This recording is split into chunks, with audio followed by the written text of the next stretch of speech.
బెంగాల్లో దక్షిణ 24 పరగనా జిల్లాలో కొనసాగుతుంది ఉద్రిక్తత. 9 ఏళ్ల చిన్నారి హత్యాచార ఘటనపై బీజేపీ నిరసన వ్యక్తం చేస్తుంది. కేంద్ర మంత్రి సుకాంత్ మజుందర్ నేతృత్వంలో ఆందోళన చేపట్టారు. పోలీస్ స్టేషన్ ముట్టడికి కార్యకర్తలు ప్రయత్నం చేశారు. దీంతో బీజేపీ నేతలను అరెస్ట్ చేశారు పోలీసులు.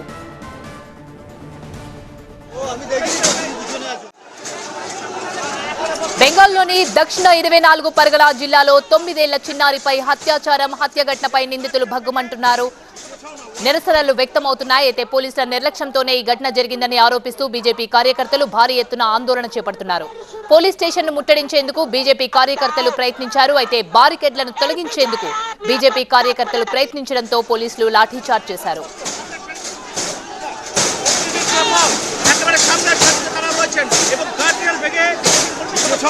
బెంగాల్ బీజేపీ అధ్యక్షుడు కేంద్ర మంత్రి సుకాంత్ మజుందర్ నేతృత్వంలో బీజేపీ కార్యకర్తలు ఆందోళన చేశారు. చిన్నారి తల్లిదండ్రులు పోలీసులకు ఫిర్యాదు చేసినప్పటికీ పట్టించుకోలేదని బీజేపీ ఆరోపిస్తోంది. బెంగాల్లో మహిళలకు రక్షణ లేదని ఆరోపించారు బీజేపీ నేతలు.